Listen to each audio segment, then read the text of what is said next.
Hello everyone, hi, welcome to our channel. दोस्तों, आज हम लोग पढ़ने वाले हैं बहुत ही इम्पोर्टेंट कॉन्सेप्ट जो फिजिक्स के बहुत सारे प्रॉब्लम को सिंप्लीफाई करने के लिए बहुत ही जरूरी है। जैसा कि आप देख सकते हैं, आज हम लोग पढ़ेंगे वेक्टर के बारे में। वेक्टर अलजेब्रा हम लोग एक कॉन्सेप्ट शुरू करने वाले हैं और इसमें हम लोग बहुत सारी चीजों को कवर करेंगे कि आखिर हम लोग कैसे इस्तेमाल करेंगे इसको और ये क्यों दिया गया है और इसका किस तरीके से एप्लीकेशन किया जाए कि आपको जो है प्रॉब्लम सॉल्व करना आपके लिए इजी हो जाए। तो चलिए शुरू करते हैं और देखते हैं कि आखिर हम लोग आज के इस टॉपिक में, आज लेक्चर में क्या हम लोग पढ़ने वाले हैं।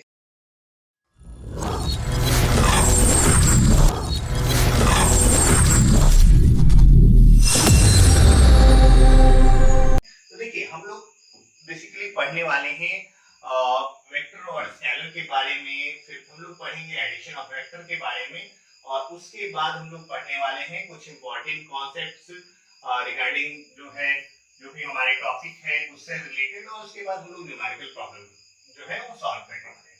तो बिना देर किए हुए हम लोग शुरू करते हैं और देखते हैं कि वेक्टर है क्या और वेक्टर अलजेब्रा क्यों आया।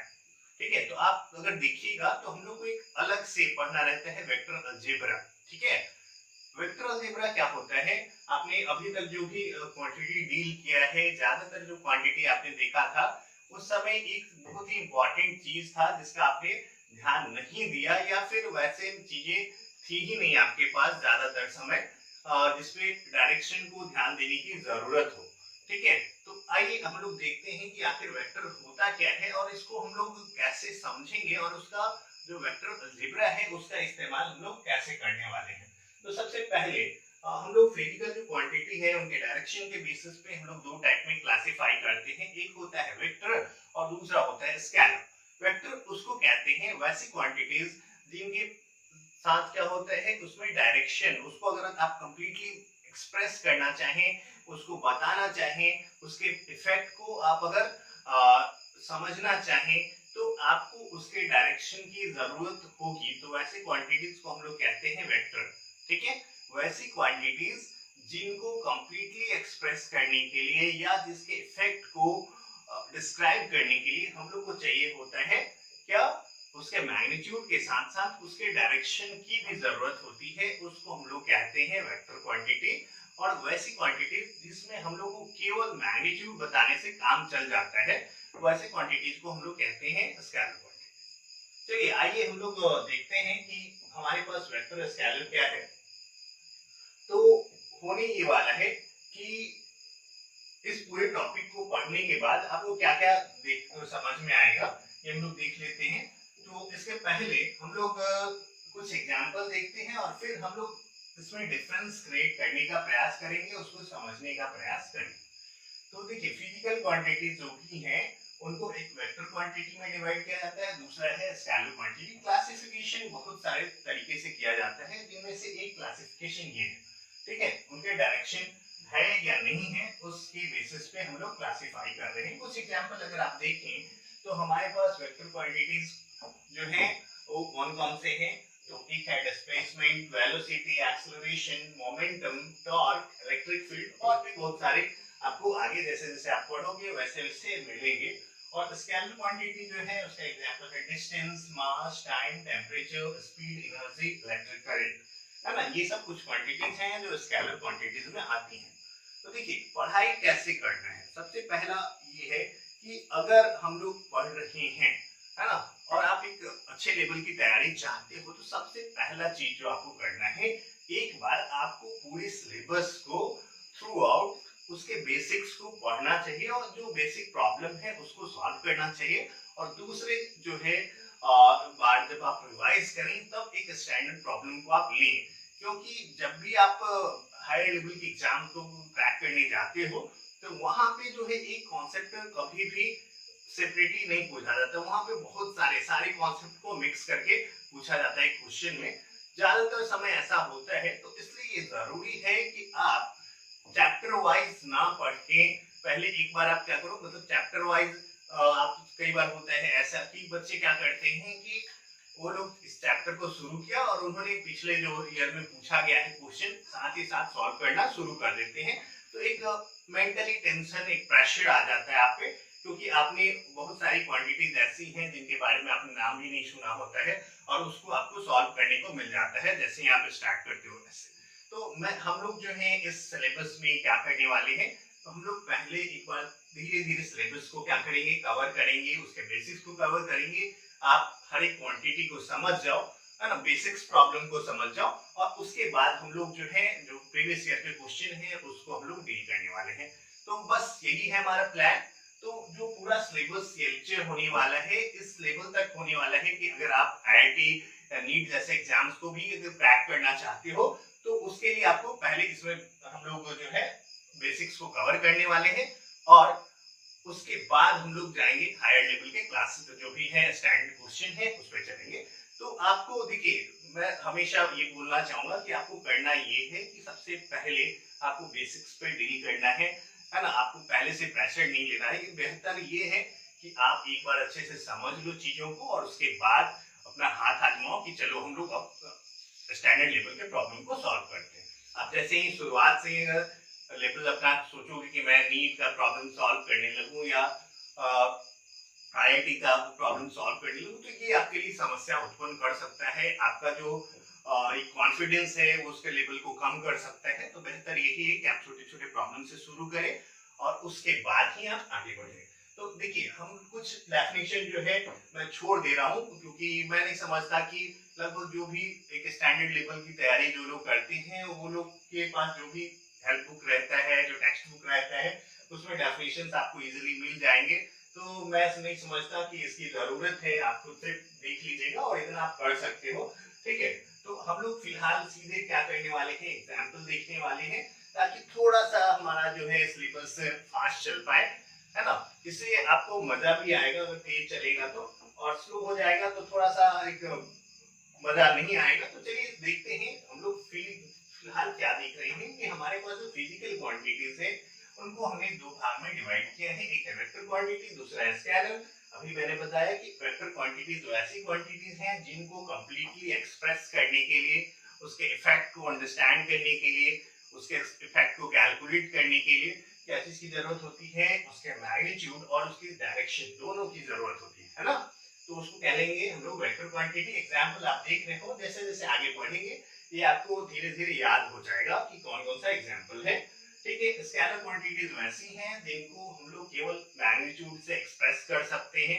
ठीक है, तो पहले एक एग्जांपल देखते हैं और उसके बाद एक सिनेरियो के बाद हम लोग फिर से वापस इस पे देखेंगे। चलिए वेक्टर को समझते हैं। सपोज एक ब्लॉक है जो किसी सरफेस पे रखा हुआ है ना। यहाँ पे कुछ भी सरफेस हो सकता है। आप मान लीजिए कि एक सरफेस है, हॉरिजॉन्टल सरफेस है, उसके ऊपर ये ब्लॉक रखा गया है।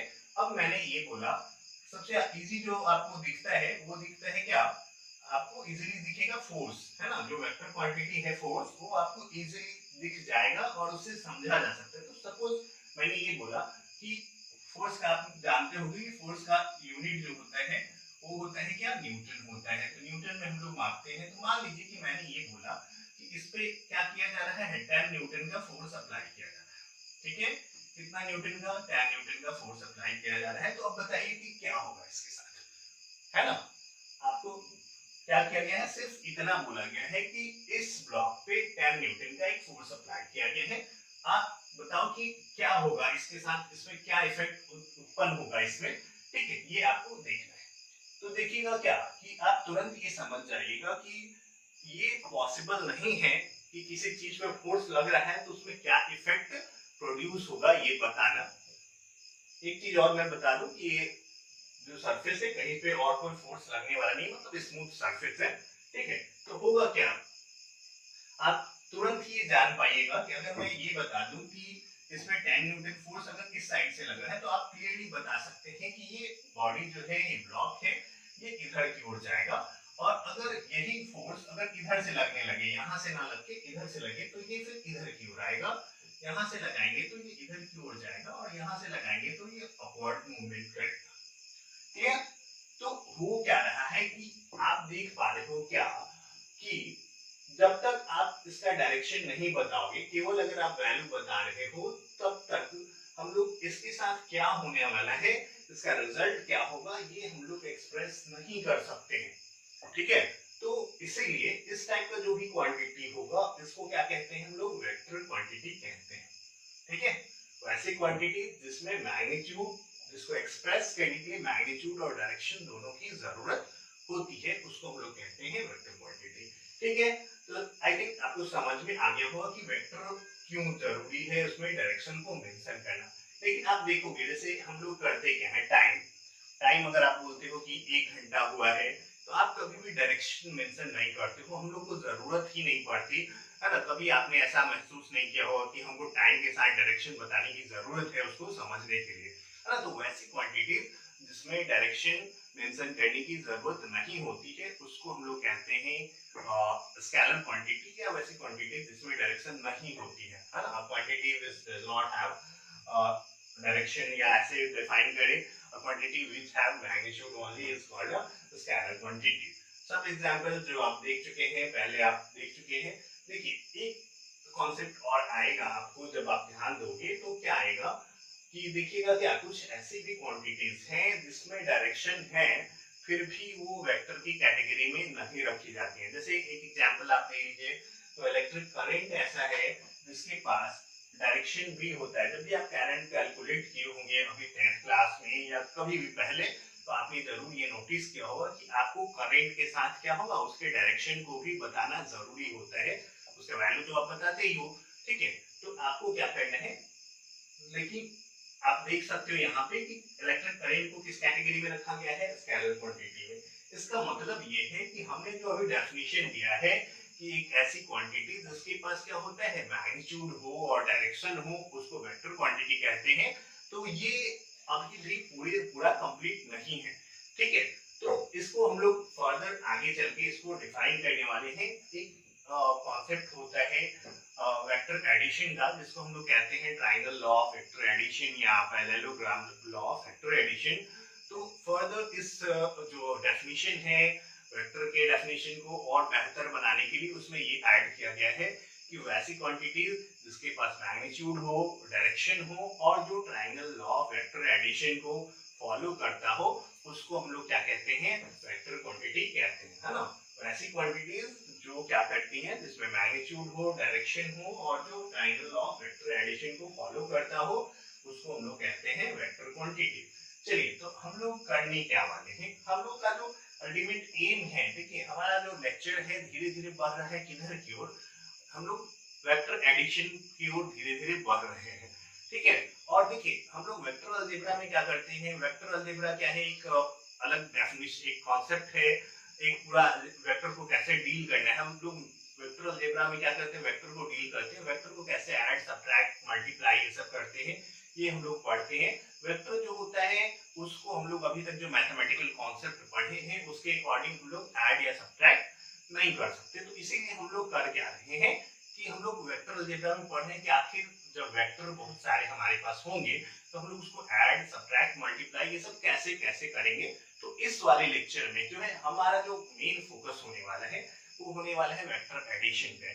ठीक है, वेक्टर को कैसे ऐड करेंगे। तो देखिए बहुत सारे कॉन्सेप्ट ऐसे हैं जिसको मैं छोड़ के चल रहा हूँ, क्योंकि मैं समझता हूँ कि आगे चल के जब आप मैथ्स में पढ़ोगे तो बहुत सारी जो छूटी हुई चीजें हैं वो कवर हो जाएंगी, और जिसका जरूरत नहीं है उसको पढ़ाने का कोई मतलब अभी नहीं है। ठीक है, तो ऐसा मतलब ये नहीं समझना है आपको कि ये कॉन्सेप्ट नहीं पढ़ाया गया है ना, और ये छूट रहा है या फिर ये उन्होंने पढ़ाया और इन्होंने नहीं पढ़ाया। आपको वही चीजें पढ़ाई जा रही है जिसकी आपको जरूरत है और जितने से आपका काम हो जाने वाला है। ठीक है, तो चलिए अब हम लोग करते क्या है, वेक्टर एडिशन में आखिर हम लोग एक स्टार्टर के रूप में क्या इस्तेमाल करने वाले हैं, आखिर वो कौन कौन सी चीजें हैं जो वेक्टर एडिशन को समझने के लिए जरूरी है। तो मैं लगभग उसको यहाँ पे एक लिस्ट बना दिया हूँ कि इतना चीज आपको अभी इस लेवल पे जानने की जरूरत है। तो चलिए हम लोग जानते हैं, सबसे पहला जो आपको जानना है कि एक वेक्टर को रिप्रेजेंट कैसे करेंगे। तो एक वेक्टर को रिप्रेजेंट किया जाता है, देखिए वेक्टर को हम लोग कैसे रिप्रेजेंट करते हैं, तो एक एरो के द्वारा। वेक्टर को कैसे रिप्रेजेंट करते हैं, एरो के द्वारा। जहां ये एरो जो है वो उसका लेंथ जो है वो उसके मैग्नीट्यूड को दिखाता है और इसका जो डायरेक्शन है वो उसके डायरेक्शन को दिखाता है। बहुत सारा हो सकता है, कुछ वेक्टर ऐसे हो सकते हैं, कुछ वेक्टर ऐसे हो सकते हैं, कुछ ऐसे हो सकते हैं, है ना। सबका लेंथ जो है वो छोटा बड़ा हो सकता है, ठीक है। तो जनरली एक वेक्टर को एरो के द्वारा दिखाते हैं, पीछे वाले पोर्शन को कहते हैं टेल, है ना, पूंछ, और आगे वाले को हम लोग बोलते हैं हेड, ठीक है। ये टेल है इसका और ये है हेड, ठीक है। तो आपको इस चीज का ध्यान रखना है कि एक वेक्टर को हम लोग कैसे दिखाते हैं, एक एरो के द्वारा दिखाते हैं, जहां पे उस एरो का जो लेंथ है उसके मैग्नीट्यूड को दिखाता है, और जो डायरेक्शन है वो एरो के डायरेक्शन के द्वारा एक्सप्रेस किया जाता है, ठीक है। यहाँ पे जो रहता है वो हेड रहता है, यहाँ पे रहता है टेल। अब ये तो हो गया रिप्रेजेंटेशन, है ना। इसके बाद हम लोग क्या करते हैं, इसका जो नाम लिखते हैं, तो जनरली हम लोग क्या करते हैं, कोई सिंबल देते हैं और उसके ऊपर एक एरो लगा देते हैं ऐसे, तो ये वेक्टर हो गया, है ना। सपोज ये ए वेक्टर है हो गया, तो हम लोग इसको ऐसे लिखेंगे, बी वेक्टर है तो बी लिख के एरो लगा दिए, सी वेक्टर है सी लिख के एरो लगा दिए, डी वेक्टर है डी लिख के एरो लगा दिए, ऐसा कुछ भी। हम लोग कई बार छोटे अक्षर का यूज करते हैं, कई बार हम लोग चाहें तो बड़े लेटर का भी इस्तेमाल कर सकते हैं, या कई बार हम लोग ऐसे भी लिख सकते हैं। सपोज एक वेक्टर है जो यहाँ से पी से शुरू हो रहा है और ए तक गया हुआ है, तो इसको हम लोग लिखेंगे क्या, पी ए वेक्टर, ऐसे, है ना। जहाँ पी जो है वो इनिशियल पॉइंट को दिखाएगा, शुरुआती पॉइंट को दिखाएगा, और ए जो है वो लास्ट वाले या फाइनल पॉइंट को दिखाता है, ठीक है। तो कई प्रकार से हम लोग वेक्टर को क्या है एक्सप्रेस कर सकते हैं, लिख सकते हैं। तो आई थिंक आपको क्लियर हो गया होगा कि हम लोग कैसे कैसे लिखते हैं या रिप्रेजेंट करते हैं सिंबॉलिक फॉर्म में, ठीक है। तो अब हम लोग शुरू करते हैं क्या, एक कॉन्सेप्ट है फ्री वेक्टर का। तो अभी जितना भी अभी इस लेवल पे आप पढ़ने वाले हो वो सारे वेक्टर जो है आप फ्री वेक्टर पढ़ने वाले हो, ठीक है। फ्री वेक्टर कहते हैं किसको है, तो फ्री वेक्टर उसको कहते हैं जिसको आप क्या करोगे, पैरेलली अगर शिफ्ट करोगे तो उसके उसमें कोई चेंज नहीं आएगा। मतलब एक वेक्टर है, सपोज हमारे पास ऐसा, हमने इसको नाम दिया ए वेक्टर है, और दूसरा वेक्टर है, इसी को हम लोग अगर पैरेलली शिफ्ट करके यहाँ ले आए तो हमारे वेक्टर में कोई चेंजेस नहीं हुआ, ठीक है। आपको ये मान के चलना, इसको क्या कहते हैं, फ्री वेक्टर। फ्री मतलब इसको फ्रीली इसके पैरेलल शिफ्ट किया जा सकता है, आगे पीछे या ऊपर नीचे दाएं बाएं जो भी है कर सकते हैं। बस क्या होना चाहिए, सपोज यहाँ पे है तो हम चाहे तो इतना ही मैग्नीट्यूड और यही डायरेक्शन रख के यहाँ पे भी ला सकते हैं, इससे कोई फर्क नहीं पड़ेगा। तो ऐसे वेक्टर को हम लोग क्या कहते हैं, फ्री वेक्टर कहते हैं, ठीक है। तो हम लोग क्या देख रहे हैं कि फ्री वेक्टर आपने समझ लिया, रिप्रेजेंटेशन कैसे करना है वो समझ लिया। अब हम लोग को जानना है कि एंगल बिटवीन वेक्टर्स कैसे हम लोग निकालते हैं। तो एंगल को निकालने के लिए हम लोग देखते हैं कि एंगल हम लोग कैसे निकालेंगे। जो भी नोट करने वाली चीजें हैं मैं चाहूंगा कि आप साथ साथ नोट करते चले, ठीक है। तो बेहतर होगा, जो इंपॉर्टेंट पॉइंट आपको समझ में आता है आपको इसको नोटिस कर लेना है, ठीक है। एंगल बिटवीन वेक्टर की बात करते हैं तो देखेंगे क्या कि अगर दो वेक्टर है, सपोज ये है ना, और एक और वेक्टर है हमारे पास, अगर बोलिएगा कि इसके बीच एंगल जो है वो थीटा है या कुछ भी है, मैं नाम दे दिया ए और बी वेक्टर। तो एंगल, जब भी एंगल की बात होती है ना, तो एंगल तब हम लोग निकालते हैं जब दोनों का टेल एक जगह पे हो। हम लोग क्या करेंगे, ए वेक्टर यहाँ पे है हमारा, हमने इसको पैरेलली शिफ्ट किया, सपोज हम लोग कहीं पे भी ले जाना चाहे तो ले जा सकते हैं, और इसको भी शिफ्ट करके हम लोग क्या किए, यहाँ पे लाए, है ना। तो इस सिचुएशन में जो इन दोनों के बीच ये एंगल बनेगा वही क्या कहलाएगा, एंगल बिटवीन वेक्टर कहलाएगा, ठीक है। आपको इस चीज का एकदम ध्यान रखना है कि आपको क्या करना है, दोनों के टेल को एक जगह रखना है, और उस सिचुएशन में जो एंगल बनेगा इसके बीच वही क्या कहलाएगा, एंगल बिटवीन वेक्टर्स कहलाएगा, ठीक है। क्या करना है, दोनों के टेल को एक साथ रखना है, उस सिचुएशन में जो एंगल बनेगा वो क्या कहलाएगा, जनरली हम लोग जो छोटा वाला एंगल रहता है उसी को कंसीडर करते हैं एंगल बिटवीन वेक्टर, क्योंकि यहाँ भी देख रहे हैं क्या कि दो एंगल बन रहा है, एक यहाँ से है जो रिफ्लेक्स एंगल है, और यहाँ पे एक एक्यूट एंगल भी बन रहा है। तो जो उसमें छोटा रहता है तो ज्यादातर सिचुएशन में वही कंसीडर किया जाता है, ठीक है। अगला जो आपको जरूरी है वो है जीरो वेक्टर, है ना। जीरो वेक्टर उसको कहते हैं वैसा वेक्टर जिसका मैग्नीट्यूड जीरो हो और डायरेक्शन अननोन हो, क्योंकि हम लोग जानते हैं कि हम लोग लेंथ को केवल लेंथ में ही ऐड कर सकते हैं, ठीक है, स्पीड को स्पीड में ही हम लोग ऐड कर सकते हैं। तो इसलिए ये कॉन्सेप्ट दिया गया है जीरो वेक्टर का। अगर मान लीजिए कि दो वेक्टर को सब्ट्रैक्ट करके अगर जीरो वैल्यू आ रहा है ना, तो उस सिचुएशन में हम लोग जीरो तो लिख नहीं सकते, क्योंकि जीरो एक स्केलर क्वांटिटी है ना, जितने भी नंबर होते हैं वो क्या होते हैं, स्केलर क्वांटिटी होते हैं। तो अगर जीरो स्केलर क्वांटिटी है, ठीक है, और तो वो दो वेक्टर का डिफरेंस नहीं हो सकता है ना, तो इसीलिए क्या किया गया है, जीरो वेक्टर का कॉन्सेप्ट दिया गया है, क्योंकि दो एक वेक्टर को एक वेक्टर से सब्ट्रैक्ट करने पे अगर जीरो वैल्यू आ रहा है तो वो जीरो वेक्टर होगा, ना कि सीधे जीरो होगा। ठीक है, तो क्या हुआ कि जीरो वेक्टर क्या है, तो वैसा वेक्टर जिसका मैग्नीट्यूड क्या हो, जीरो हो और डायरेक्शन अननोन होता है, क्योंकि उसमें मैग्नीट्यूड है नहीं तो डायरेक्शन क्या होगा ये पता नहीं हो सकता है। ठीक है, उसके बाद आते हैं यूनिट वेक्टर। जीरो वेक्टर को जीरो के ऊपर एरो लगा के जनरली लिखते हैं। यूनिट वेक्टर क्या होते हैं, यूनिट वेक्टर किसको बोलते हैं, वैसा वेक्टर जिसका मैग्नीट्यूड 1 हो उसको यूनिट वेक्टर कहते हैं, है ना। क्यों आया है ये, जैसे रिजोल्यूशन पे चलेंगे और बेहतर तरीके से आपको समझ में आएगा। फिलहाल मान लीजिए कि हम लोग कोई वेक्टर है, कुछ भी पी है, मान लीजिए पी वेक्टर है, इसके डायरेक्शन में यूनिट वेक्टर निकालना है, तो हम लोग क्या करते हैं, यूनिट वेक्टर को ना ऊपर ऐसे लगाते हैं, कैप लगाते हैं, ठीक है। उसको हम लोग जैसे पी वेक्टर को उसी के मैग्नीट्यूड से अगर हम लोग भाग दे दें, मैग्नीट्यूड को कई बार ऐसे मॉड में लगा के लिखा जाता है, या सिंपली अगर पी लिख दिया जाएगा तो वो मैग्नीट्यूड हो गया, है ना। अगर एक वेक्टर है ए वेक्टर, तो उसके मैग्नीट्यूड को कैसे दिखाएंगे हम लोग, मॉड ए या सिंपली ए से दिखाएंगे, है ना। अगर ए एक वेक्टर है तो उसके मैग्नीट्यूड को हम लोग कैसे दिखाएंगे, तो या तो ए वेक्टर से दिखाएंगे, ए वेक्टर का मॉड से दिखाएंगे, या फिर सिंपली ए से दिखाएंगे, ठीक है। तो जब हम लोग क्या करते हैं, किसी वेक्टर के डायरेक्शन में अगर आपको पूछा जाए कि मैग्नीट्यूड निकाल, यूनिट वेक्टर निकालना है, तो हम लोग क्या करते हैं, यूनिट वेक्टर निकालने के लिए उसी के मैग्नीट्यूड से उस वेक्टर को डिवाइड कर देते हैं, तो हम लोग को मैग्नीट्यूड मिल जाता है। यूनिट वेक्टर को कैसे पहचानेंगे, तो उसके ऊपर कैप लगा होता है ना। आगे चल के आप तीन जो है वेक्टर, यूनिट वेक्टर जो बहुत ही इंपॉर्टेंट है, एक आई वेक्टर होते हैं एक्स डायरेक्शन में, जे वेक्टर वाई डायरेक्शन में, और के वेक्टर जो होता है वो जेड डायरेक्शन में। ये आपको पढ़ना है ना। कोऑर्डिनेट सिस्टम जब पढ़ेंगे उस समय हम लोग और अच्छे से इसको समझने वाले हैं। तो फिलहाल मैं आपको सिर्फ कॉन्सेप्ट बता दे रहा हूँ। यूनिट वेक्टर किसी भी डायरेक्शन में हो सकता है, बस उसका मैग्नीट्यूड 1 होना चाहिए, ठीक है।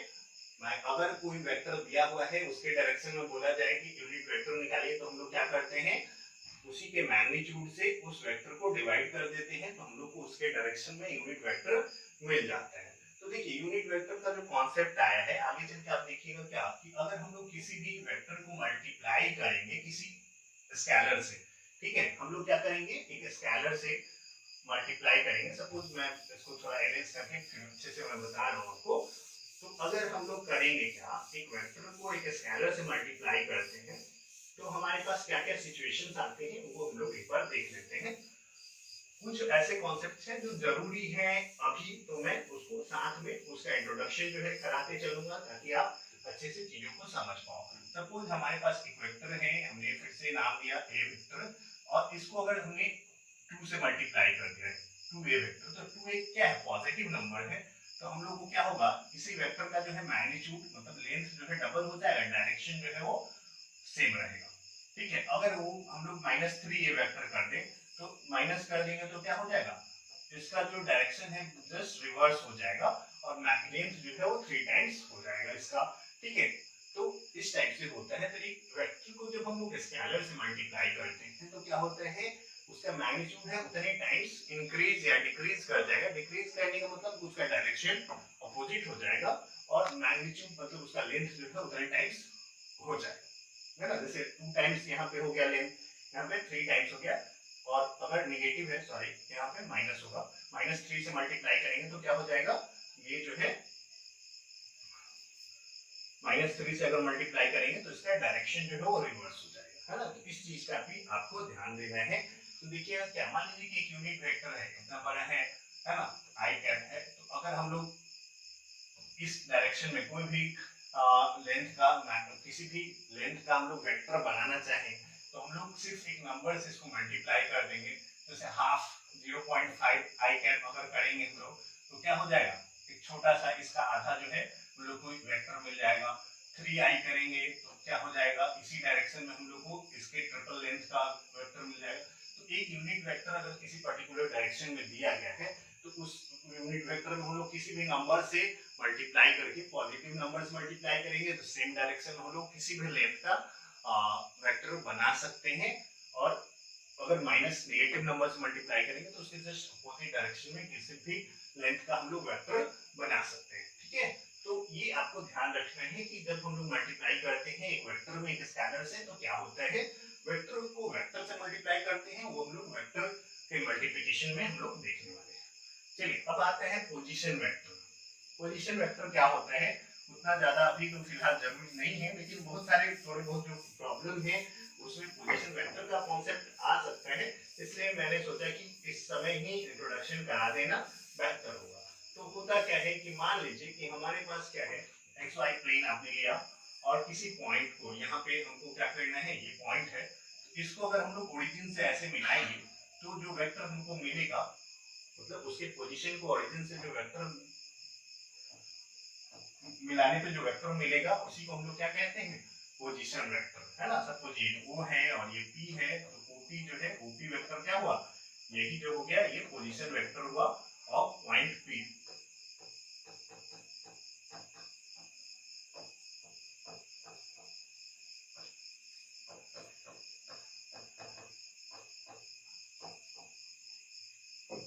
ठीक है, तो इतने सारे कॉन्सेप्ट जो हैं वेक्टर एडिशन के लिए लगभग आपको जरूरी थे या इससे रिलेटेड कुछ बेसिक्स प्रॉब्लम को सॉल्व करने के लिए जरूरी थे, तो हमने इसको कवर कर लिया है और उम्मीद करता हूँ कि आपको ये चीजें जो है वो समझ में आई होंगी। और अगर नहीं आ रहा है तो आप फिर से एक बार रिवाइज करके देख लें चीजों को। ठीक है, तो उम्मीद करता हूँ कि क्लियर हो जाएगा। चलिए आगे बढ़ते हैं और देखते हैं कि वेक्टर एडिशन में क्या क्या है हमारे पास और कौन कौन से तरीके हैं जिससे हम लोग एक दो वेक्टर को ऐड कर सकते हैं। देखिए हमारे पास क्या है, दो तरीका है, एक है triangle law of vector addition बोला जाता है और एक होता है parallelogram law of vector addition, है ना। जैसे आपको एक वेक्टर दिया गया ऐसे और एक वेक्टर है कहीं पे ऐसे, हम लोग को करना ये है कि इन दोनों वेक्टर को क्या करना है, ऐड करना है। ठीक है, तो तीन चीजें आपको पता होनी चाहिए वेक्टर को ऐड करने के लिए। पहला है क्या, दोनों वेक्टर का मैग्नीट्यूड और दोनों के बीच का एंगल।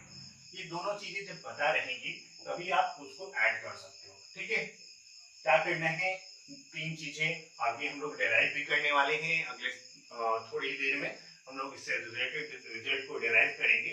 तो आपको चाहिए क्या, triangle law of vector addition हो चाहे parallelogram of vector law of vector addition हो, दोनों का रिजल्ट सेम है, बस थोड़ा सा मॉडिफाई किया गया है,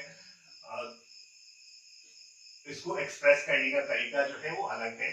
ठीक है, बाकी सब रिजल्ट जो है इसका सेम आता है। ठीक है, तो triangle law of vector addition में किया क्या जाता है कि आपको जो है दो वेक्टर दिया गया है तो हम लोग करेंगे क्या, शिफ्ट करके एक जगह पे कहीं लाएंगे। जैसे ये हमारा मान लीजिए कि हमने इसको लाया यहाँ पे, ये वेक्टर है और इसको पैरेलली शिफ्ट करके यहाँ पे ले आए हम लोग। ठीक है, तो शिफ्ट करेंगे ना तो हम लोग करेंगे क्या कि एक के हेड पे दूसरे का टेल रखेंगे। ठीक है, जैसे हमने ए के हेड पे बी के टेल को मैच किया है, तो अब ये जो वेक्टर हमको मिलेगा जो ए के टेल से बी के हेड तक, यही हमारा जो रिजल्टेंट वेक्टर होगा। रिजल्टेंट किसको कहते हैं, तो रिजल्टेंट वेक्टर वैसा वेक्टर होता है जो किसी सिस्टम में वैसा ही इफेक्ट उत्पन्न करता है जितना कि ये दोनों मिलके कर रहा है, मतलब इन दोनों के बदले ये अकेला वैसा ही इफेक्ट प्रोड्यूस करेगा, वैसा ही प्रभाव उत्पन्न करेगा। तो ऐसे वेक्टर को हम लोग क्या कहेंगे, इन दोनों का रिजल्टेंट कहेंगे, या दो से ज्यादा भी हो सकता है वेक्टर, तो जितना भी रहेगा उसका रिजल्टेंट वो अकेला ऐसा वेक्टर है जो किसी सिस्टम में वैसा ही इफेक्ट उत्पन्न कर रहा है जितना कि बाकी सारे मिलके उत्पन्न कर रहे हैं। आपने जरूर पढ़ा होगा 10th क्लास में, क्या जैसे सीरीज कॉम्बिनेशन में जो इक्विवेलेंट रेजिस्टेंस था या पैरेलल कॉम्बिनेशन में इक्विवेलेंट रेजिस्टेंस था, वो भी कुछ ऐसा ही कॉन्सेप्ट था, है ना।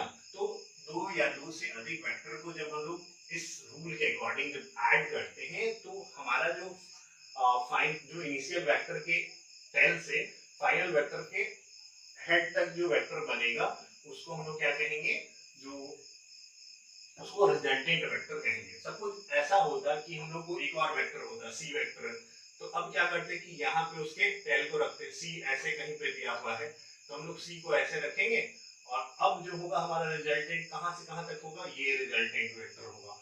एक और रहता ऐसे तो हम लोग यहाँ ऐड करते और फिर यहाँ से यहाँ तक हमारा रिजल्टेंट होता। तो इस प्रकार से आप कितने भी वेक्टर को ऐड कर सकते हो, ठीक है।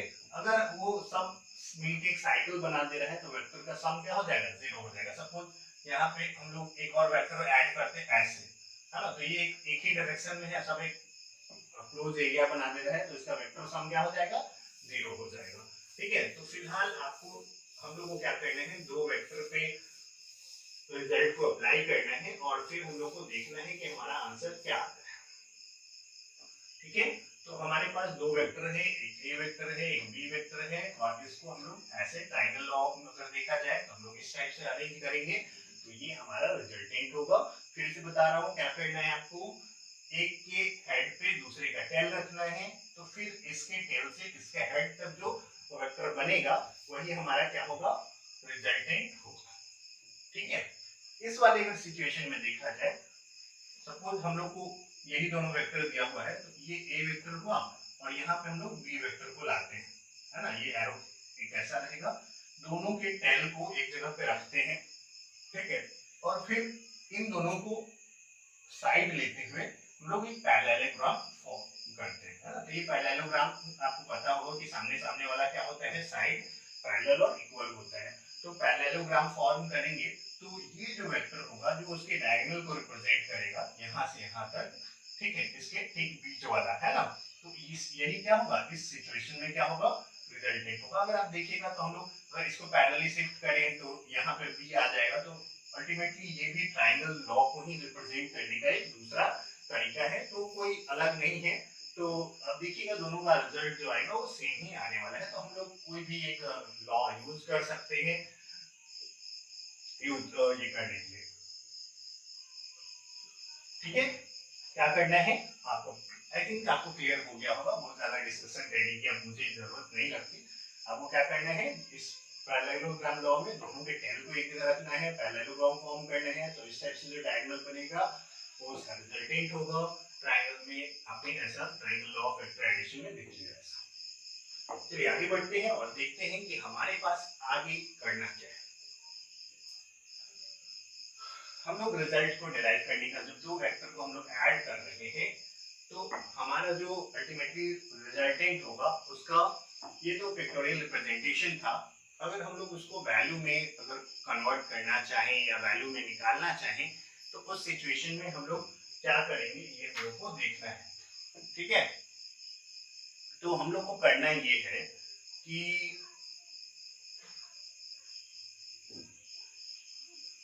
हमारे पास क्या क्या चीज दिए रहेंगे वो आपको पहले से मैं बता दूं, है ना। हमेशा आपको अपने लक्ष्य के बारे में जानना और आपके पास क्या है इसको जानना जरूरी होता है अगर आप रिजल्ट अचीव करना चाहते हैं तो, ठीक है। आपको उससे पहले पता होना चाहिए कि हमें पहुंचना कहाँ है, और दूसरा चीज जो आपको पता होना चाहिए वो आपको ये पता होना चाहिए कि आपको दिया क्या गया है, आपके पास ऐसे कौन से टूल्स हैं जिसको लेके आपको अपने लक्ष्य तक पहुंचना है जो आपको हेल्प करने वाला है, ठीक है। तो चलिए देखते हैं हमारे पास है क्या।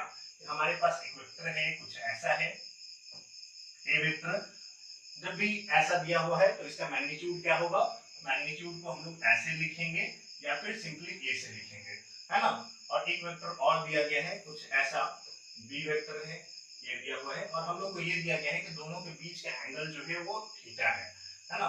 दोनों के बीच का एंगल कब फॉर्म होगा, जब दोनों को हम लोग क्या करेंगे एक जगह पे ऐसे रख देंगे तो यहाँ पे जो एंगल बनेगा वही थीटा होगा। और मान लीजिए कि अगर हम इसको यहाँ पे रखते हैं तो उस सिचुएशन में आप देखिएगा क्या, इसको अगर एक्सटेंड करेंगे तो ये वाला एंगल भी क्या होगा, थीटा होगा, क्योंकि ये दोनों पैरेलल है। तो आप जानते हैं ये सब क्या है, कॉरस्पॉन्डिंग एंगल है ना। तो यहाँ भी ये दोनों एंगल क्या होगा, सेम होने वाला है।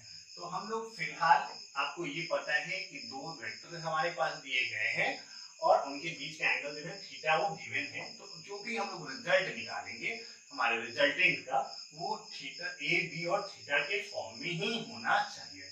तो आपको एक चीज और पता होना चाहिए कि जब भी हम लोग वेक्टर निकालते हैं किसी भी वेक्टर का वैल्यू, तो हम लोग को क्या क्या चीज निकालना होता है। तो पहला चीज जो निकालना होता है वो है उसका मैग्नीट्यूड।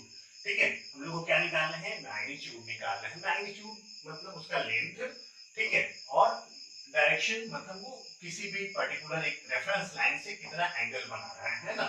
ये दो चीज हमको पता होगा तभी उसको हम लोग कंप्लीटली डिस्क्राइब कर पाएंगे। तो जब भी आप वेक्टर को निकालिएगा तो आपको क्या करना है, दोनों चीजें निकालनी है, एक तो उसका मैग्नीट्यूड और दूसरा क्या करना है, उसका डायरेक्शन। तो हम लोग कर ये रहे हैं कि अभी जैसे हमारे पास एक वेक्टर ऐसे दिया हुआ है ए वेक्टर और एक वेक्टर ऐसा दिया हुआ है बी वेक्टर। ठीक है, तो हम लोगों ने क्या किया कि इन दोनों को इसको मूव करके यहाँ पे हम लोग ले आए, है ना, पैरेलली शिफ्ट करके, और इसको मूव करके हम लोग यहाँ पे ले आए और ट्राइंगल हमने फॉर्म कर दिया। ये है हमारा रिजल्टेंट। क्लियर?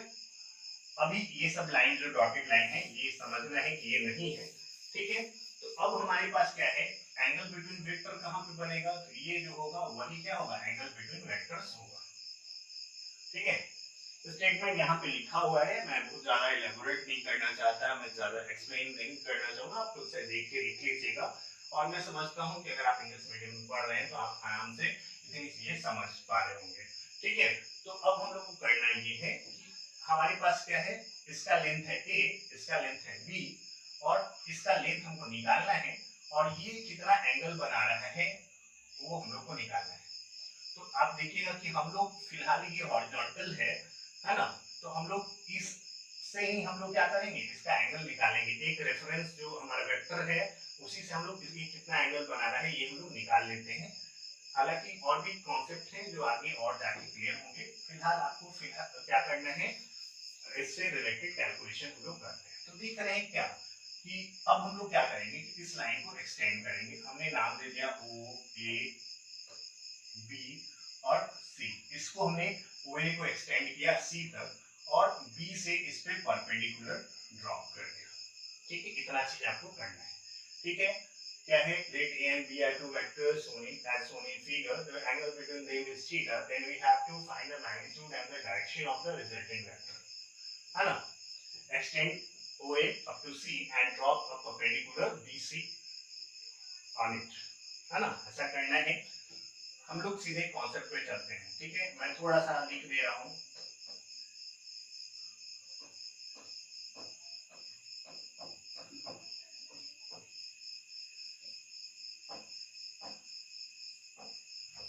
ड्रॉप पे परपेंडिकुलर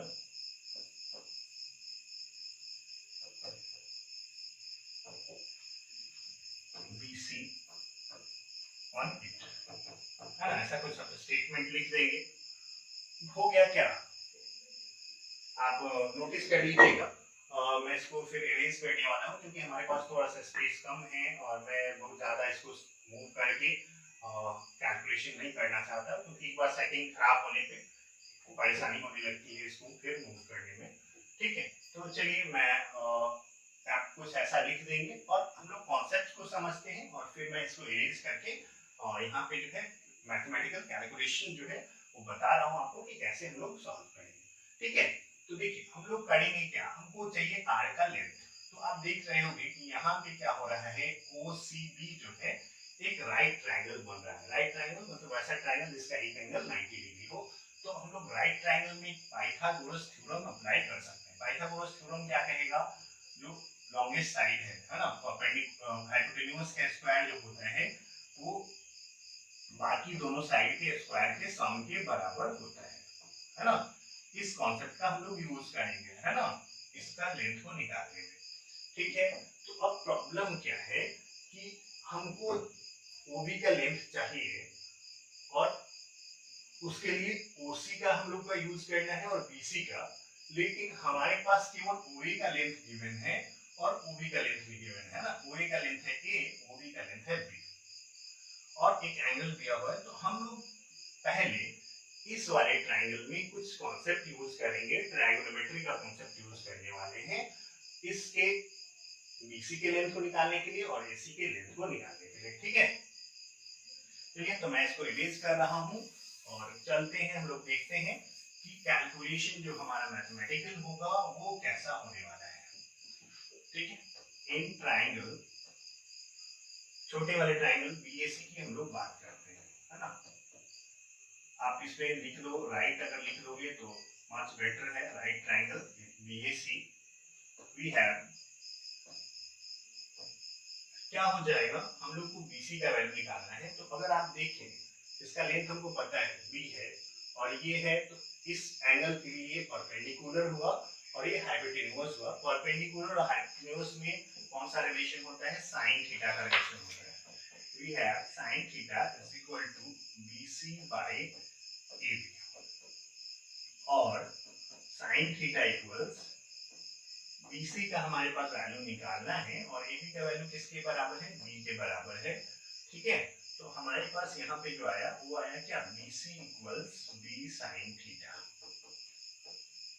हमारा BC का वैल्यू B और थीटा के टर्म में निकाला जा चुका है और ये हम लोग इस्तेमाल कर सकते हैं। ठीक है, इसी प्रकार से अगर हम लोग cos थीटा का वैल्यू निकालें तो cos थीटा क्या हो जाएगा, तो बेस कौन सा हुआ, थीटा के लिए AC हुआ और परपेंडिकुलर हाइपोटेन्यूज वही हुआ। तो ये हो गया कितना, AC बाय AB।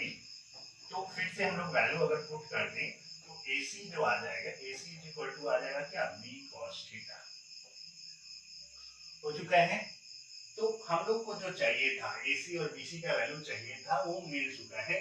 किसके टर्म में चाहिए था, हमको चाहिए था बी और थीटा और ए, इन्हीं तीनों के टर्म में चाहिए था और उसके टर्म में लोग को मिल चुका है। ठीक है, तो कोई दिक्कत नहीं है हमें। अब हम लोग आगे जो है कैलकुलेशन के लिए फ्री है। ठीक है, अब हम लोग राइट ट्राइंगल, जो बड़े वाले ट्राइंगल है, now in right triangle OBC क्या हो जाएगा हमारे पास, OB square equals OA OC square plus BC square. और इसको हम लोग ब्रेक करने वाले हैं। अब क्योंकि हम लोग को AC पता है, OC तो नहीं पता है, इसको हम लोग क्या लिखेंगे, OA प्लस AC। तो OC को हमने लिखा क्या, OA प्लस AC का स्क्वायर प्लस BC स्क्वायर। ठीक है, कितना आ जाएगा, OA को हमने लिखा A और AC को लिखा क्या, B cos थीटा, जो हम लोग यहाँ निकाले।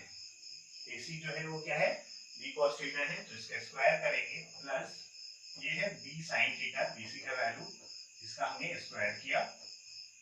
अब इसको A प्लस B के होल स्क्वायर पे ब्रेक कर दें तो क्या आएगा, A square plus 2AB, 2 A की जगह A है और B की जगह है B cos theta plus B square मतलब इसका स्क्वायर, तो B square cos square theta, ये आ जाएगा।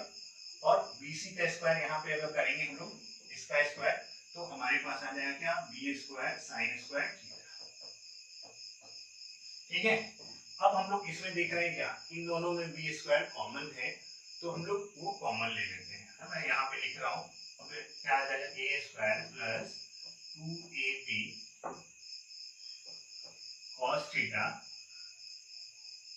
Plus B square into cos square theta plus sin square theta. अब हम लोग जानते हैं cos square theta plus sin square theta का वैल्यू 1, तो ये आ जाएगा कितना, A square plus 2AB cos theta plus B square, है ना। अब OB जो है इसका मैग्नीट्यूड का स्क्वायर है ना, तो OB को हम लोग क्या लिख सकते हैं, R का मैग्नीट्यूड का स्क्वायर बराबर 20, है ना।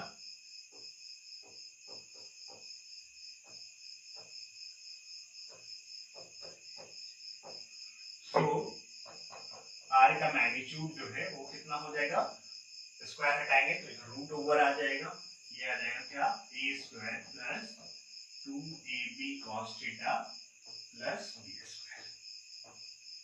ठीक है, तो मैग्नीट्यूड तो हमने निकाल लिया, तो हम लोग इसके लेंथ को या मैग्नीट्यूड को इस फॉर्मूला से निकालने वाले हैं। ठीक है, आपको इसको नोटिस कर लेना है, क्या है हमारा ये जो फॉर्मूला है,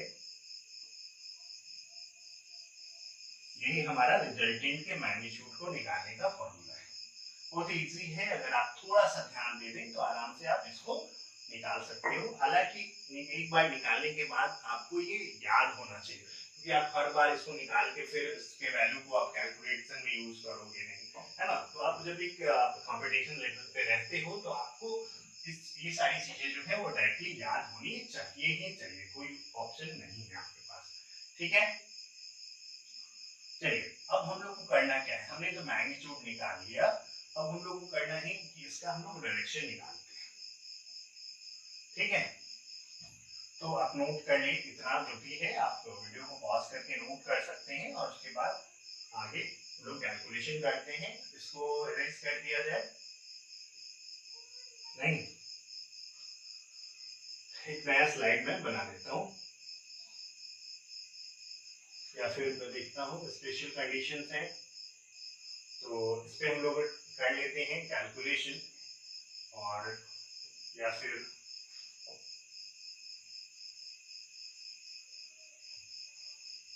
एक नया पेज में यहाँ पे क्रिएट कर लेता हूँ।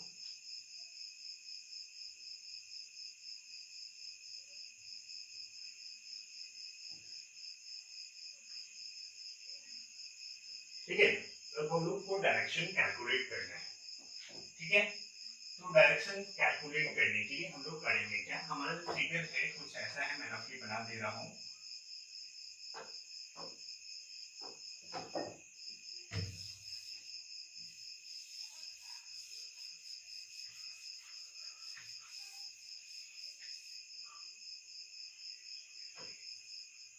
ये है हमारा आर वेक्टर है, इधर ए वेक्टर है, इधर बी वेक्टर है,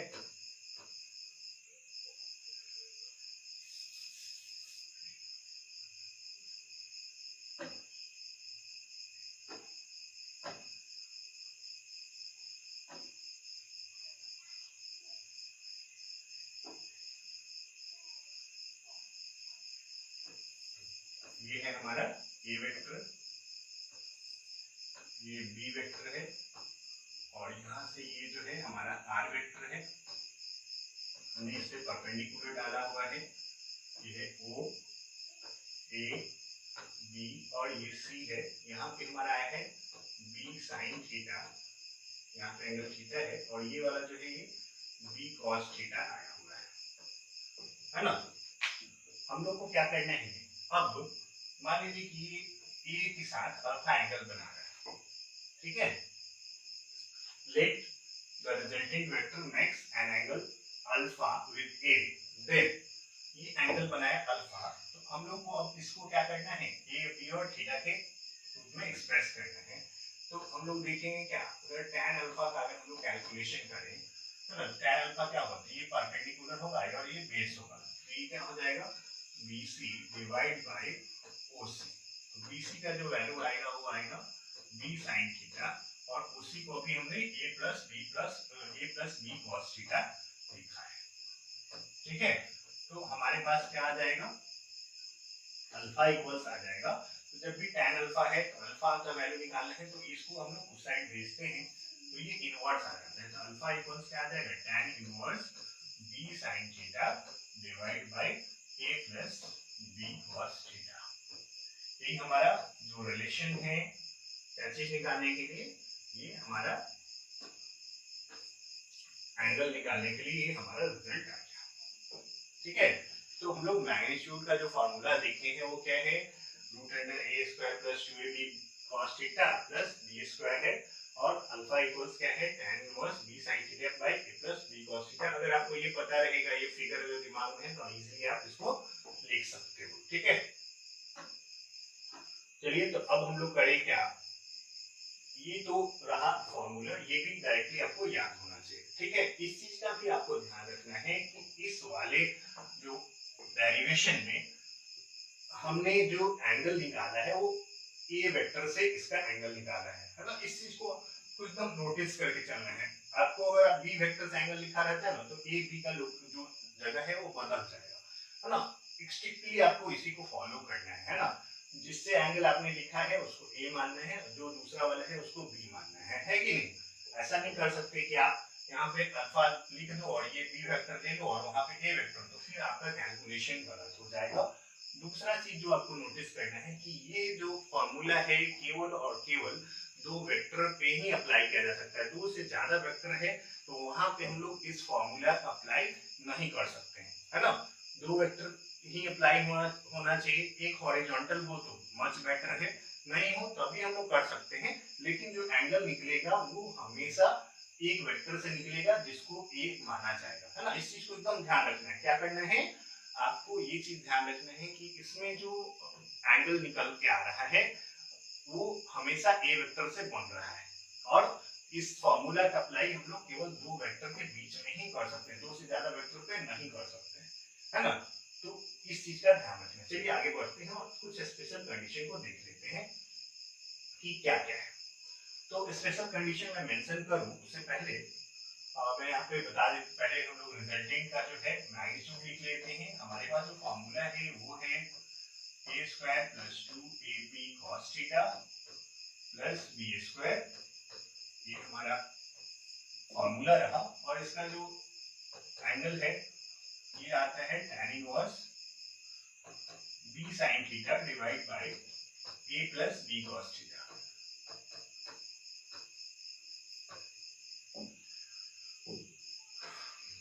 आइए स्पेशल कंडीशंस को देख लेते हैं। पहला कंडीशन है व्हेन थीटा इक्वल्स 0 डिग्री। अगर दो वेक्टर हैं दोनों के बीच में एंगल क्या बन रहा है 0 डिग्री। सपोज इसका मतलब या तो दोनों पैरेलल है या एक ही लाइन पे है, जो भी, है ना।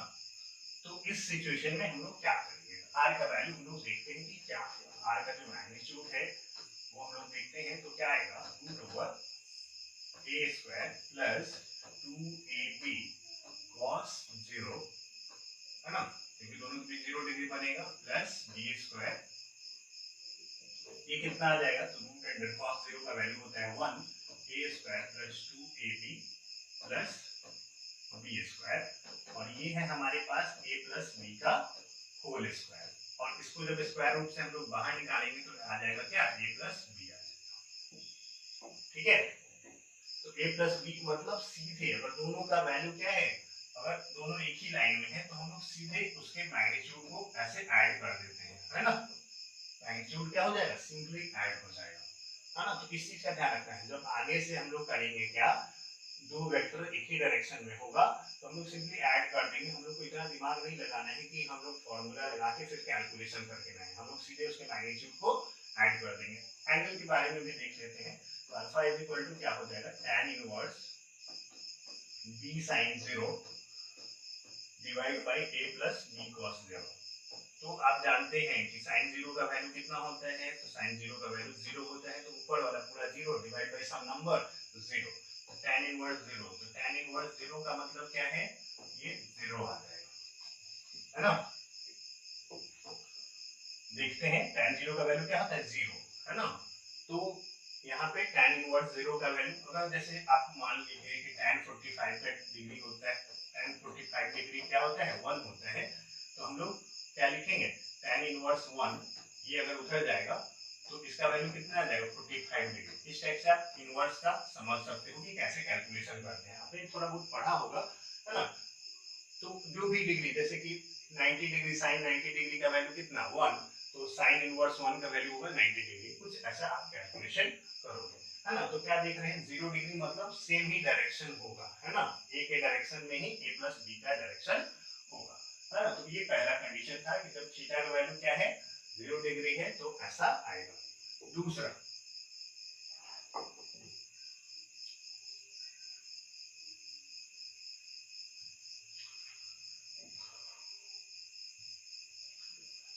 जो कंडीशन है वो क्या है, sin थीटा इक्वल्स 90 डिग्री, ठीक है। 90 डिग्री रहेगा तो r का जो वैल्यू होगा मैग्नीट्यूड वो क्या हो जाएगा root under a square plus 2ab cos 90 plus b square, ठीक है, यही आएगा। तो cos 90 का वैल्यू आप जानते होंगे कि 0 होता है, तो ये क्या हो जाएगा a square plus b square, यही हमारा हो जाएगा मैग्नीट्यूड, ठीक है। इस चीज का हम लोग बहुत ज्यादा इस्तेमाल करने वाले हैं, है ना। दो वेक्टर अगर एक है ऐसे और एक ऐसे, है ना, ये ए वेक्टर है और ये बी वेक्टर है, और इन दोनों को क्या कर रहे हैं हम लोग, दोनों के बीच 90 डिग्री बन रहा है, तो हमारा जो रिजल्टेंट आएगा, है ना, कौन सा होगा, ऐसे होगा।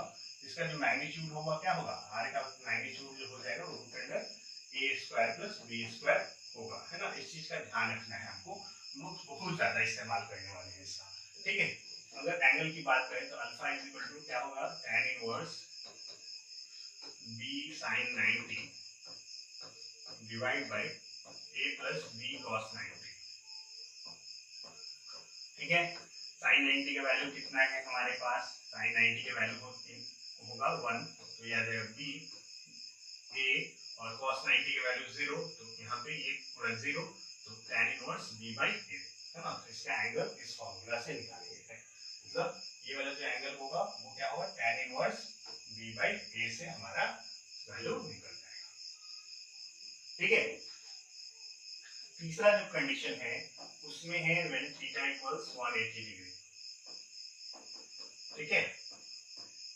180 मतलब एक वेक्टर ऐसे हो, दूसरा वेक्टर ऐसे हो, अपोजिट हो, ठीक है। उस कंडीशन में क्या करेंगे, तो आर का जो मैग्नीट्यूड हो जाएगा वो आ जाएगा कितना, root under a square plus 2ab cos 180 degree plus b square, cos 180 का जो वैल्यू होता है वो होता है -1, तो ए स्क्वायर माइनस 2ab आएगा प्लस बी स्क्वायर, ये आपको पता है ये है ए माइनस बी का होल स्क्वायर, तो हमारा जो फाइनल रिजल्ट आएगा वो आ जाएगा क्या, वो ए माइनस बी आ जाएगा, है ना। तो इस कंडीशन में दोनों सब्ट्रैक्ट हो जाएगा, है ना। और एंगल अगर आप देखिएगा तो एंगल जो है अल्फा इक्वल्स क्या आ जाएगा, tan इनवर्स sin 90 का वैल्यू, sin 180 का जो वैल्यू आएगा वो 0 आ जाएगा, 0 बाई समथिंग, तो 0, तो ये आ जाएगा 0, मतलब इसी के डायरेक्शन में होगा, है ना। हम लोग करेंगे क्या कि मान लीजिए कि ऐसे है हमारे पास ये 3 यूनिट है और इस डायरेक्शन में 2 यूनिट है, तो इसका मतलब क्या, 3 में से 2 को घटाएंगे और डायरेक्शन हम लोग क्या हो जाएगा, 1 यूनिट इधर की ओर देंगे। अगर ऐसा होता कि इधर की ओर हमारा ये 5 यूनिट होता,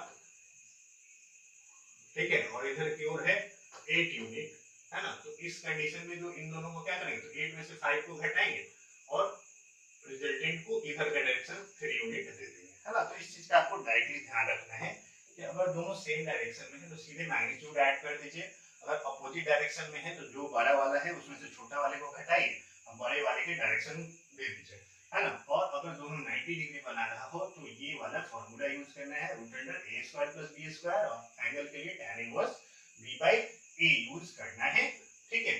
और बस इसके बाद आपको यही 3 जो है कंडीशन आपको इस्तेमाल करना है, और उसके बाद जो है आप लगभग आगे जितने भी प्रॉब्लम होंगे उसको सॉल्व करने के लिए लगभग आप रेडी हैं, जो बेसिक प्रॉब्लम है। इसके बाद रिजोल्यूशन हम लोग पढ़ेंगे, तो उसके बाद हम लोग देखेंगे कि आखिर क्या करना है। चलिए आगे बढ़ते हैं और कुछ न्यूमेरिकल प्रॉब्लम्स देख लेते हैं। आई थिंक ज्यादा न्यूमेरिकल है नहीं, तो हम लोग देख लेते हैं कि आखिर कैसा कैसा है और उसको सॉल्व करने का प्रयास करते हैं।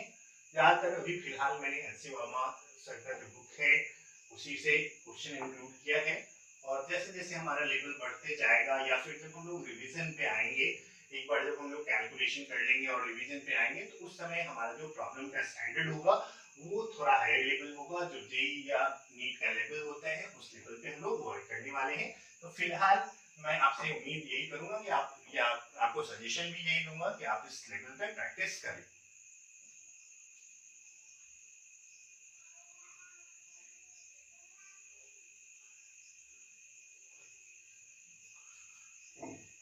चलिए प्रॉब्लम क्या है, two vectors of equal magnitude 5 units have an angle 60 degree between them, find the magnitude of the sum of the vectors.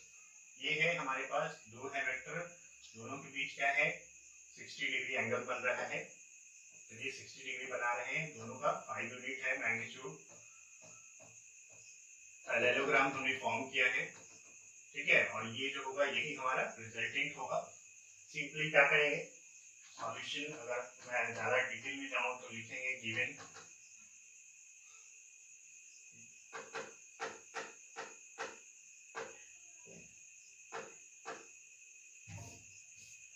क्या लिखेंगे हम लोग, लेट ए वेक्टर का मैग्नीट्यूड कितना 5 यूनिट, बी वेक्टर का जो मैग्नीट्यूड है वो भी हम लोग 5 यूनिट ले रहे हैं, थीटा इक्वल्स क्या है 60 डिग्री।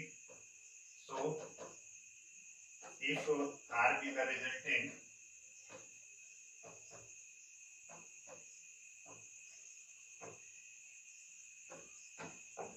then क्या हो जाएगा, R वेक्टर का मैग्नीट्यूड आ जाएगा root under a square plus 2ab cos theta plus b square. Formula value put कर दीजिए, क्या आ जाएगा a स्क्वायर मतलब 5 का square plus 2 into a into b cos 60 plus b square means 5 का स्क्वायर, ये आ गया कितना 25, ये हो जाएगा कितना 2 इंटू 25 इंटू cos 60 1/2 प्लस 25, ये कैंसिल आउट हो गया, 3 बार 25 है तो √75, स्क्वायर रूट में से अगर बाहर निकालेंगे तो 5√3 यूनिट आ जाएगा। ठीक है, यही क्या हो गया हमारा आंसर। ठीक है, तो आई होप बहुत ही सिर्फ हम लोग क्या निकालना, find the magnitude of the sum of vectors, magnitude निकालना था, हमने मैग्नीट्यूड निकाल लिया, डायरेक्शन की कोई बात है नहीं, हमने डायरेक्शन नहीं निकाला है।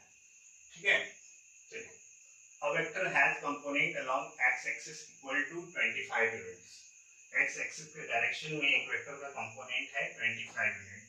चलिए x एक्सिस ये है हमारा और ये है y एक्सिस और इसके डायरेक्शन में 25 यूनिट हमने ले लिया है। ठीक है, और कह रहा है एंड y एक्सिस के अलोंग है 60 यूनिट्स, है ना, पॉजिटिव नेगेटिव की बात नहीं हुई है तो हम लोग पॉजिटिव के डायरेक्शन में लेंगे 60 units. Find the magnitude and direction of the vector, parallelogram form कीजिए और यहाँ से ये डायगोनल जो है यही हमारा रिजल्टेंट है ना। सॉल्यूशन देख लेते हैं हम लोग फिर से, लेट मान लेंगे कि ए वेक्टर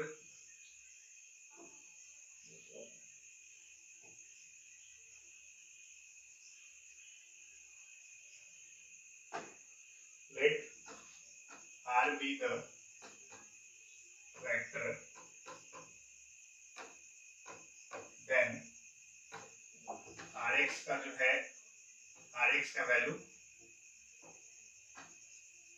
Rx मतलब उसके x कंपोनेंट का वैल्यू है कितना है 25 यूनिट्स और Ry मतलब y कंपोनेंट का वैल्यू है 60 units.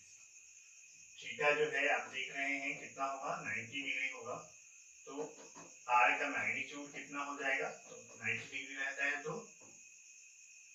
a square plus b square होता है, तो यहाँ पे Rx प्लस Ry का स्क्वायर हम लोग कर देंगे और ये आ जाएगा कितना 25 का स्क्वायर प्लस 60 का स्क्वायर, 25 का हो जाएगा 625, 60 का हो जाएगा 3600। ठीक है, तो ये आ जाएगा 4225 और इसका स्क्वायर रूट निकालेंगे तो 65 आ जाएगा।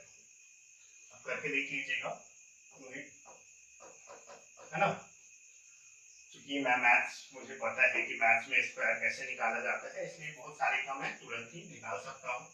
अब खुद से अगर नहीं आता हो तो आप निकाल लीजिएगा। हम लोग को angle let alpha with angle of the resultant, then alpha is equal to क्या हो जाएगा tan inverse b by a, b की जगह यहाँ पे ry by rx, तो tan इनवर्स ry का वैल्यू 60 by 25, 5 से काट दीजिए, 5 से 5 बार में ये 12 बार में, तो ये आ जाएगा tan इनवर्स 12/5। क्योंकि हम लोग ये कोई वैल्यू जो हम लोग जानते हैं वो है नहीं, तो इसको ऐसे ही छोड़ देंगे, यही हमारा एंगल हो जाएगा। तो समझ में आ गया होगा क्या करना है, एक कंपोनेंट दिया 25 x एक्सिस के लॉन्ग, y के लॉन्ग 60, दोनों के बीच 90 डिग्री बनेगा, क्योंकि दोनों एक्सिस पे है तो एक कॉमन सेंस है।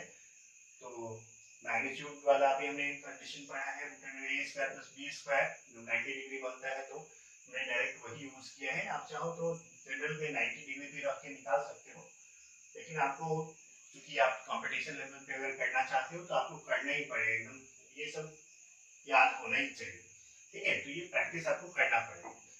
एंगल का वैल्यू क्या होगा, tan inverse b by a, b के जगह y एक्सिस वाला रहता है और a ये वाला रहता है, r y by r x हमने निकाल लिया, जो भी आया खत्म। चलिए अगले पे चलते हैं। A vector A makes an angle of 20 degree. मैं इसका कॉन्सेप्ट बताऊंगा, आप खुद से इसको सॉल्व करेंगे।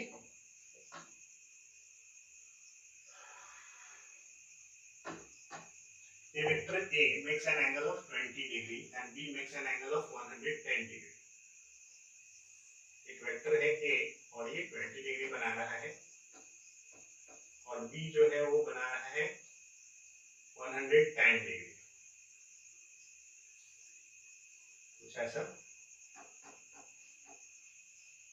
With the x-axis, x-axis से ये B वेक्टर है। The magnitude of these vectors are 3 and 4 meter. ये 3 मीटर का है और ये है 4 मीटर का, ठीक है। Respectively find the resultant. क्या करेंगे, यहाँ पे पैरेललोग्राम फॉर्म करेंगे और ये डायगोनल जो होगा इसका ये हो जाएगा, है ना। इन दोनों के बीच में कितना एंगल बनेगा, तो ये 110 है, 20 है, तो 90 बनाएगा इन दोनों के बीच में। हम लोग एंगल क्या लेंगे, थीटा का वैल्यू लेंगे 90 डिग्री। ए का वैल्यू है हमारे पास, ए वेक्टर का मैग्नीट्यूड है 3 मीटर, बी का मैग्नीट्यूड है क्या 4 मीटर। तो सिंपल सी बात है कि हमारे पास ये सब वैल्यू पुट कर देना है आपको, जो फॉर्मूला है, और इससे आपका लेंथ आ जाएगा, है ना। और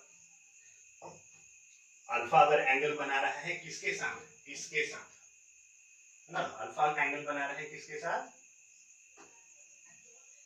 ए के साथ, है ना। क्योंकि हम लोग फॉर्मूला पढ़े किसके साथ एंगल बनाते हैं, तो ये वेक्टर के साथ, ए के साथ बनाएगा तो हम लोग जो b sin theta by a plus b cos theta formula लगाएंगे वो हम लोग निकाल लेंगे। और फिर जो भी एंगल आएगा, सपोज ये अल्फा आया तो उसमें 20 जोड़ देंगे तो वो क्या हो जाएगा, उसका डायरेक्शन एक्स एक्सिस से निकल जाएगा, ठीक है। तो इतना करना है आपको, ये खुद से आपका ये सीखा क्या करना है। आई थिंक अब समझ में आ गया होगा, थोड़ा बहुत ध्यान दे दीजिएगा तो बन जाएगा, है ना। क्या करना है, एक इधर की ओर है 3 मीटर का 20 डिग्री बनाता हुआ, इधर 110 डिग्री 110 बनाता हुआ बी है 4 मीटर का, दोनों के बीच कितना एंगल आएगा, तो 90 डिग्री आएगा, 110 माइनस 20। फॉर्मूला लगाएंगे a square plus b square plus 2ab cos theta, तो उसमें 90 डिग्री रखेंगे थीटा के जगह, और यहाँ से a के साथ अल्फा बनाएगा, क्योंकि हम लोग जो फॉर्मूला डिराइव किए हुए हैं उसमें जो एंगल बनता है एक वेक्टर के साथ बनता है, तो इसके साथ हम लोग एंगल निकालेंगे। और x एक्सिस से कितना एंगल बना रहा है, क्योंकि रेफरेंस प्लेन यही है तो आपको x से ही दिखाना पड़ेगा कि कितना एंगल बना रहा है हमारा रिजल्टेंट। तो अल्फा आया तो उसमें क्या करेंगे 20 डिग्री ऐड कर देंगे, तो हमारा जो आंसर है वो आ जाएगा। तो उम्मीद करता हूं कि अभी तक हमने जो पढ़ा है उससे बहुत सारा आपको कॉन्सेप्ट जो है समझ में आया होगा। सारी चीजें जो है हमारा प्रयास यही रहेगा कि आपको एक स्टैंडर्ड लेवल जो है का प्रॉब्लम दिया जाए, लेकिन कॉन्सेप्ट क्लियर करना हमारा सबसे पहला मिशन है। और जो भी पढ़ाया जा रहा है आपको IIT नीट या आप बोर्ड में पढ़ रहे हैं, बोर्ड के लिए प्रिपरेशन कर रहे हैं, उस लेवल का है, तो आपको अगर ये प्रयास अच्छा लग रहा है तो आपसे मैं जरूर ये रिक्वेस्ट करूंगा कि आप वीडियो को जो है लाइक करें, शेयर करें और हमारे चैनल को सब्सक्राइब भी करें, ताकि आपको बेहतर से बेहतर कंटेंट देने में हम और मदद कर सकें, ठीक है। तो इसी के साथ हम लोग मिलते हैं जल्द ही अगले वीडियो में। चैनल को देखते रहें, अपने दोस्तों के साथ शेयर करें और खुश रहें, पढ़ाई करते रहें। Wish you all the best.